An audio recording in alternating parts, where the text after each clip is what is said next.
Welcome back. Went to the beer store today. Beer store, bottle shop, packy, whatever you want to call it. Picked up some beers. My beer fridge was looking pretty sad. Scored a few beers that I'm very excited about. Some breweries that I have never had anything from before. Today we're going to try a Chile infused lager. No kidding.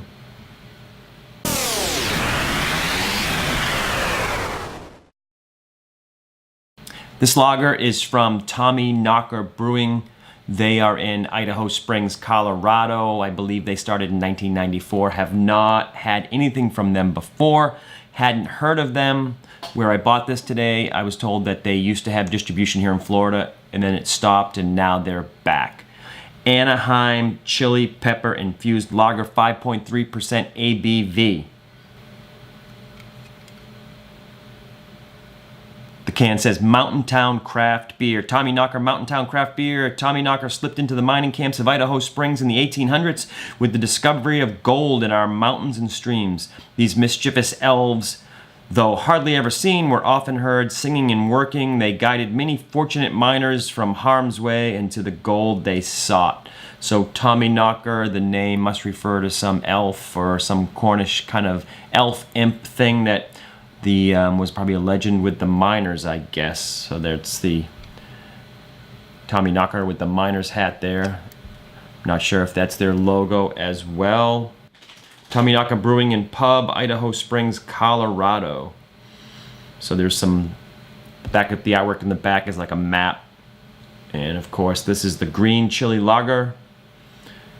I'm excited about this. I've had a few beers, not recently, but I've had a few beers that had pepper in them and it really works. Of course, the first time I had it, I wasn't sure that was going to work, but they really do. Always willing to try a lager from an independent or craft beer brewery. Since the big bad beer companies made lagers a bad word, I'm always willing to try a lager from a good beer company. Let's get this green chili lager out of the can into a glass. I'll let you know what I think. We'll check out what's going on in some craft beer news.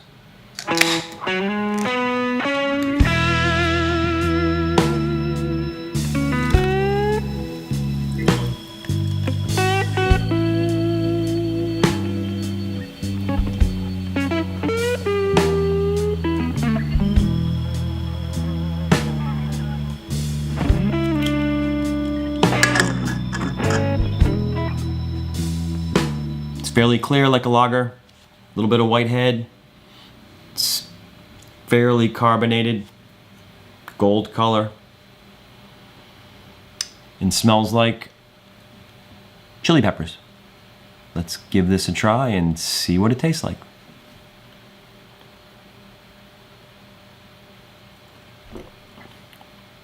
First sip, not very strong chili pepper taste.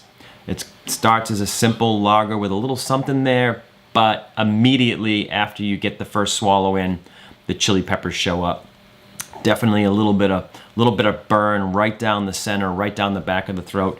Not crazy, but definitely it's chili pepper. You would not be mistaken exactly what was in this beer. If someone gave you this beer without seeing the can or what it was, if the nose didn't give it away and you got a taste, the first sip would be, oh, it's a lager with something going on. Oh, it's chili peppers. I put peppers in it! And the first sip was actually the strongest as far as the pepper flavor. It's leaving a little bit of burn. Not terrible.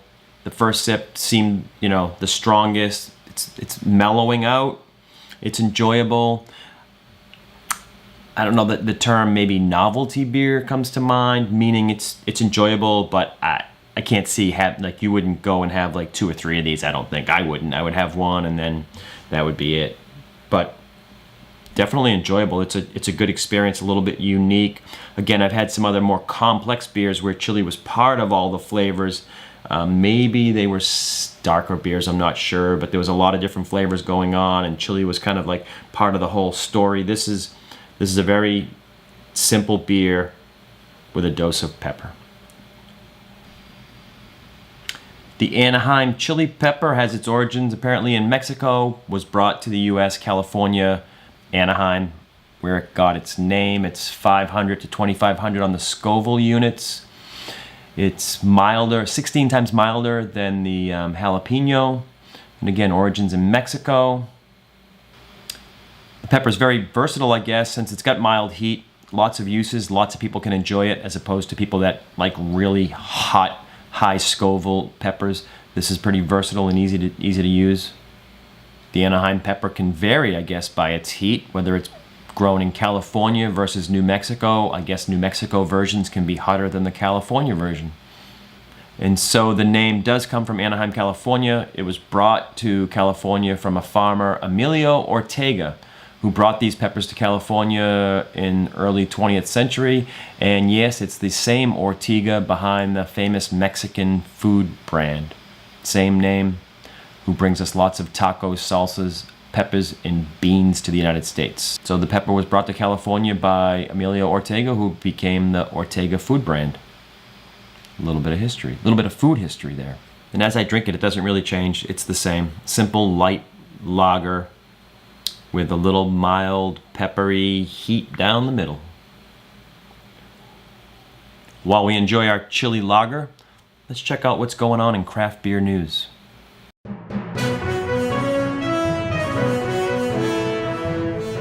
Apparently one of New York City's most anticipated craft breweries has closed the doors.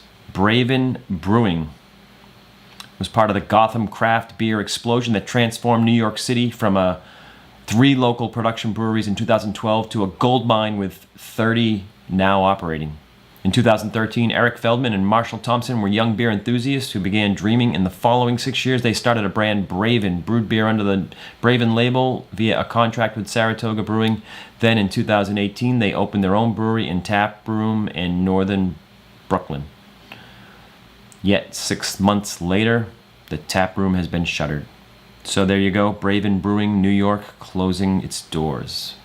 And last month was bad for Colorado breweries as well, I guess. 3 additional breweries are closing in Colorado after the 6 that had already closed this year, 2019. So in May, Fate Brewing in Boulder and 38 State Brewing in Littleton both announced they would be closing by the end of the month. And that was followed by the dramatic sounding seizure of Ironworks Brewery and Pub in Lakewood for non-payment of taxes. 3 more breweries closing in Colorado. I guess apparently already this year in 2019, Ute Pass Brewing in Woodland Park had closed. Lost Highway Brewing in Centennial had closed. Fermentra in Denver, U-Turn Barbecue in Lafayette, the Brew Pub and Kitchen in Durango, and 1876 Aleworks in Colorado Springs, which closed 2 weeks after it opened. So if you're from the area and you know anything about any of those breweries that are in this news article at Westworld, leave us a comment and fill us in what happened, what you think happened to any of those breweries. 21st Amendment Brewing, the 26th largest craft brewery in the U.S., is now starting distribution in Texas, the Lone Star State. So Texas will now be able to get the Brew Free or Die IPA, the El Sully Mexican Style Lager, Hell or High Watermelon Wheat Beer, as well as the Sparkling Rosé Ale and the Blood Orange Brew Free or Die IPA. So 21st Amendment coming to Texas. Enjoy. Charleston, South Carolina, getting another brewery. Indigo Reef Brewing is going to open. They'll be 4 miles away from Dockery's, which is another local brewery, and they'll be 16 miles from the Charleston Brewery District. And apparently most of the craft brewers in Charleston all are in the same location, but Indigo Reef's owner, Chris Renair, sought out this isolated location near Clements Ferry Road, just above Daniel Island. So if you're in the area, check them out, Indigo Reef Brewing. Tommyknocker Chili Infused Lager, a little bit of what's going on in craft beer news. I'm going to finish this. It's really a simple lager with a little bit of chili pepper. As I said, bit of a novelty beer for me. Very enjoyable. A little bit of a slow sipper because of the burn, but I enjoy that. Something out of the ordinary. Probably wouldn't drink more than 1. Hit the like button.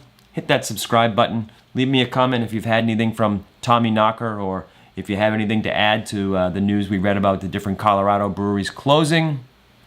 Until the next time, cheers.